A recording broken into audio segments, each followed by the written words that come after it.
الرجيم بسم الله الرحمن الرحيم وإن لنا للآخرة والأولى فأنذرتكم نارا تلظى لا يصلاها إلا الأشقى الذي كذب وتولى وسيجنبها الأتقى الذي يؤتي ماله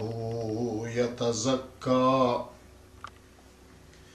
وما لأحد عنده من نعمة تجزى إلا ابتغاء وجه ربه الأعلى ولسوف يرضى بسم الله الرحمن الرحيم والضحى والليل إذا سجى ما ودعك ربك وما قلى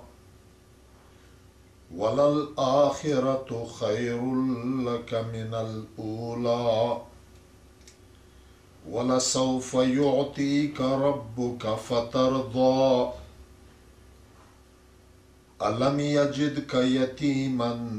فآوى ووجدك ضالا فهدى ووجدك عائلا فأغنى فأما اليتيم فلا تقهر وأما السائل فلا تنهر وأما بنعمة ربك فحدث صدق الله مولانا العظيم.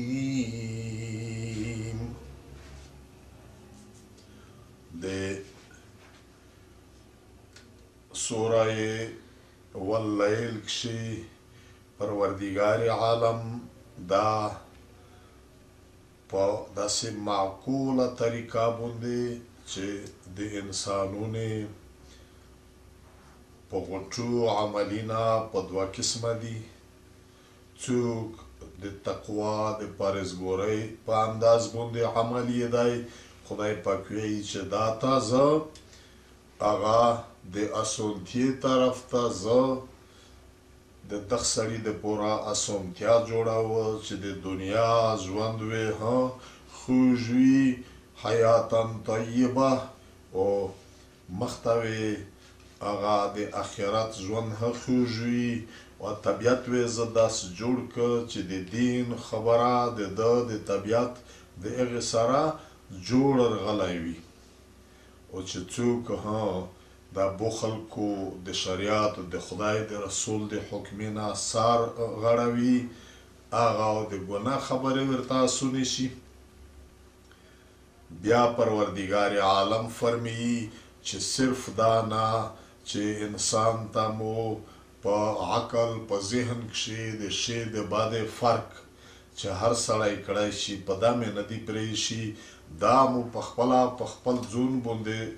دا ذمهورتیا واخیستېدو چې زه انسانونو ته هغه سیخه د فایدې لاره هدایت که پیغمبرون وحی دا خدای پاک وایي چې مو په ځون د انسان د سره د احسان د پوره په ځون دا اړولی دو. او بیا دا اوس آیتونه کې پروردگار عالم دا فرمایي وَإِنَّ لَنَا لَلْآخِرَةَ وَالْأُولَى، یقینا د مو په قبضه د مو په ملک دی دا دنیا آخرت، والأولا او دا اول دنیو دا چې دا نن میږي پکښې په دا پسې بیا دوامه دنیا چرتلین کېدو هغه آخرت دی. دغه آیات څو مطلبونه معنی شي غونډې صحیح دي. یو دا چې که د دغې دنیا هر څه شی دی د دغه مالک هغه یې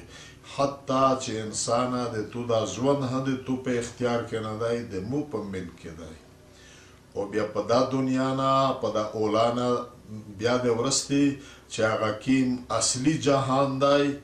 ځکه یې د آخرت خدای مخته حق چې اصلي ژوند اصلي همیشه د آخرت ول دی د دنیا ول خو چې مخ په لاړوي بیا تیره دو نور خدای پاک وایي چې دغه دنیا اولا دا هم د مو ملک دی او آخرت هم د مو ملک دی لہذا ته انسانه د مو د قدرت د مو د قبضې نه لکه چې د اول وړي کولی نه روون یې هیڅ د خپل اختیار نشته دی بیا ته ویلې د مو نه بغاوت کې لته ویلې دا چې بس زه مې چا څه خوښوي دا مطلب یې هم دی او د دغه دا مطلب هم دی چې انسانه ته په قدم قدم باندې محتاج یې لکه په دا دنیو کښې د خپل محتاج ولی چې تو ته معلوم دی چې مور په نس کې د هغه ځای نه بیا دا وړي کولی تر مرګ د ریځې پورې په هر قدم کې ته په خپله خود مختاره نه یې د مو محتاج یې او آخرت کې هم بیا په قدم قدم د مو محتاج یې لہذا ته چې څه شی غواړې د مو نه یې غواړه په بله موقع باندې بل ځای کښې عمران سوره عمران کې خدای پاک وایي ومن یرد ثواب الدنیا نؤتیه منها څوک چې د دغه دنیا ښېګړې بدلې غواړي زه د دغه دنیا ورکوه چې آخرت پرېږدي په دغه دنیا کښې وي ومن یرد ثواب الاخره څوک چې د آخرت بدلې ښېګړې غواړي نؤتیه منها زه هغه ورکوه مطلب دا دی وان لنا للآخره د مو په ملک د مو په اختیار کې دی هغه د آخرت بل جهان ها څومره ښېګړې چې دي والاولا او د دغه دنیا ښېګړې د مو په اختیار کې دي لہذا تی د بل چا نه مه غواړه او بل دلبار ته او بتون ته او نور ته سجدې مه لګوه دا غوڼ د مو محتاج دي هر شی د مو نه دي مو نه یې غواړه فانذرتکم نارا تلظا پروردگار عالم فرمی زه مې توس ډور کړي یې خبر کړي مې یې د خطرې د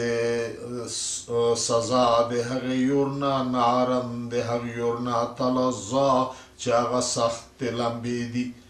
په دا دنیا کښې زه د هغې نه ډروه چې په آل یار باندې ما وردرېمئ هغه بدترین سزا دو لا یصلاها نو ورداخلیږي و دغه جهنم ته همیشه د پوره الا الاشقى الذي مگر هغه بدبخته کذبه چې د خدای او د خدای د رسول خبرې درویغ ځینې وبللې وتولا او د دغې نه یې مخ وګرځوه د نبي علیه السلام په وخت کښې خلق دوه قسمه وي په غوټو یو هغه چې بدترین کافر وي ابوجهل د هر څه لیدل انکار یې کړی و دوهم هغه خلق چې هغه ایمان یې روړی و خو بیا په دومره صداقت باندې ایمان روړی و چې خپل سار مول هر شی صرف د الله د رضا د پوره کړی و لکه حضرت ابوبکر صدیق رضی الله عنه یا نور اصحاب نور په هغه وخت کښې دغه درېیمه خبره ډېره لوړه وانه چې ایمان یې روړی وي سره د هغې ګناهي نه حق دا و جهنم ته دریمي تر څه وخت پورې بیا آخر کې چې خپله سزا یې پرې راشي بیا ووځي هم په هغه وخت کښې دا دوه قسمه خلق و یو بدترین کافر اشقا ډېر بدبخته څوک هغه چې د خدای وحی د خدای قرآن د خدای رسول یې کذبه درویغ ځینې بلل وتولا او د ایمان روړلې نه مخ اړولی و دا په جهنم کې وي په سختترین جهنم کښې وي او همیشه وي وسیجنبها الاتقى الذي او یقینا بچو شي د دغ جهنم نه هغه ډېر پرهیزګوری خلق الذي هغه ډېر پرهیزګوری سړی یؤتي چې ورکوي ماله امول دولت خپل د څه شي دپاره د دنیا نوم نمیس فایده نقصان هیڅ غرض یې نه وي یتزکا چې د خدای په دربار کښې دی صفویي حاصله کو روایتونه کې درېمي چې ابوبکر صدیق رضی الله عنه په مکه کښې چې د کیم کمزوری غوندې بهري خلکو غلامون وي د خلکې ایمان یې روړی و لکه حضرت بلال دی حضرت صهیب دی دا حضرت ابوبکر صدیق و د هغې خپلې مالکونو نه ورته ویلي وې چې دا غلام به مو خرڅوي چې هی په دامره پیسې وې ویر کړې چې ویر وې کړې بیا وې ازود کړه یا ابوبکر صدیق پلور وارث و دته وویل چې زمانه چې چیرې د داسې چې هغه څه طاقتور خلق وایي له یې څه شای وای دست کړی وای ازود کړی دی وای خو بله خو د څه په دنیا کښې تو په لوري څه کیسه خو کړه چې مو سره زه غلامۍ نه ازود کړی یم د تو یې څه فایده خو پې حاصلېده ته خو داسې غریب خلق بېوطنه خلق چې نه کوم شته دا ازود کې په دا دنیا کې هیڅ فایده نه در درېمي دا پیسې دې هسې ضایع کړي ده ورته وویل چې پلوره زه په دا ازودول باندې دلته په دا دنیا کښې نه د دی نه فایدې غواړه نه مې د نور چا نه د نوم د نامیس یا د دغې مطلب دی زه د خدای رضا پې غواړم نور مقصد دا چې ډېر خلک وي دولتونه لګوي څوک د ریا دپاره څوک د نوم نامیس دپاره څوک د اوسار ته خرڅینه پې کا چې بیا دا موته یوه فایدار ورسوي له څوک د بل زورور چې د ده د ضرر نه و زه بچ شم دا غونډې دنیوي خبرې دي خدای پاک وایي چې د جهنم نه همیشه دپاره بچ وي هغه خلک وسیجنبها او یقینا بچو وي د دغه جهنم نه همیشه د جهنم نه خالي لږ وخت جهنم ته نه ورځي الاتقا ډېر پرهیزګوری سړی ډېر د خدای نه ډارېدونکی سړی ډېر پرهیزګوری کیم یو دی الذي هغه سړی یؤتي چې دی لګوي ماله خپل مول دولت یتزکا د دې پوره چې د خدای په دربار کې زه پوکي صفویي حاصله کړم د سادي صاحب یایي ځینې عبادتونه داسې وي چې هغه زړه ښځه یې هم کو بوډا یې هم کو چې د هېڅ نه وي دا یې هم کو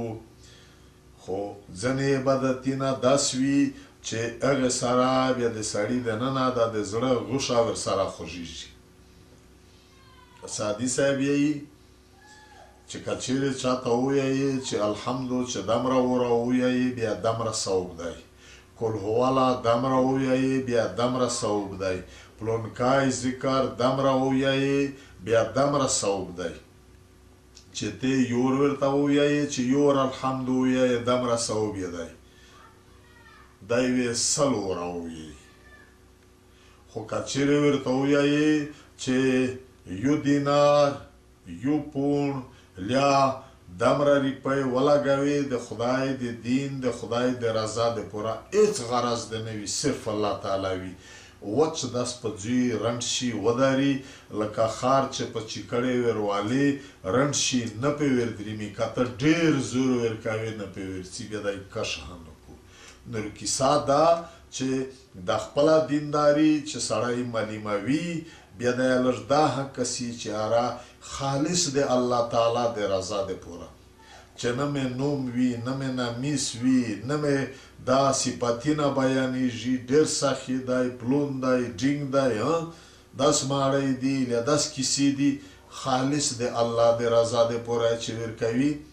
که په دا د زړه نه شي بیا په دا پوه شه چې چلو ټیک دی مومن یې مسلمون یې لیکن د هغه معیار ول نه یې نو دا خدای پاک د هغه وخت پوته شوه دا چې ایمان یې راوړی وي د ایمان سره ګناهونه نافرمانۍ ځنې شي قانون دا دی چې که ګناهونه یې پرې ډېر شول د هغې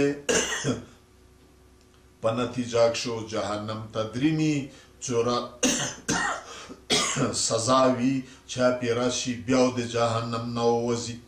دا دلته چې کوم معیار بیانېږي د هغه چې لیا بدترین کافر لیا اعلیترین مؤمنون دا دوه سارې ډلې د نبي علیه السلام په زمانه کې موجودې وي لیا بدترین کافر هر څه یې لیدل نه یې منل ضد وي لیا بیا اعلیترین معیار باندې مؤمنون چې د جهنم و لیګای هم نه وویني د هغې بیان دی دا په منځ کې چې ښه بد یې په لګاډ وي خدای اختیار دی که معاف کوه یې معاف وي که چا کیم قانون کې سزا وي یا سزا چې میلاو شي بیا هم د جهنم نه ووځي جنت ته ودرېني وسیجنبها او بچو شي د دغه جهنم نه ډېرو ځنې لرې وي الاتقا هغه ډېر پرهیزګوری انسان الذي هغه پرهیزګوری یؤتي چې ورکوي ماله خپل مول دولت د خدای د رضا د پوره څه مقصد یې د دنیا هیڅ شی نه وي یتزکا چې دی د خدای په دربار کې خپل پوکولی چې د بخل په هغه کښې څه وکنه چې بخل کو چې زه دا د بخل د حرص نه د مو سینه ایمان پوک وي او دا چې په چا باندې خرڅ کو وما لاحد او نه وي د یوه انسان عنده په ده باندې من نعمت څه احسان تجزا چې دی د هغې بدله ورکوي یو دا دو چې یوه سړي د تو سره په یوه موقع شګړه کړې دو خدای پاک وایي هل جزاء الاحسان الا الاحسان د شګړې بدله شګړه باندې ورکوئ نور دغه انسان داسې نه وي چې چا شګړه ورسره کړې دو د هغې په بدل کې دی مول دولت ورکوي دا مول دولت دی د بل هیڅ مقصد د پوره نه وي الا ابتغاء وجه ربه الاعلی مګر دی غوړي حاصلوي رضا د خپل رب چا ډېر لوی دی د لوی خدای د رضا د پوره دی خپل مول دولت لګوي دا انسان ولسوف یرضا ډېر زر دی چې وخت تر دلینکی دی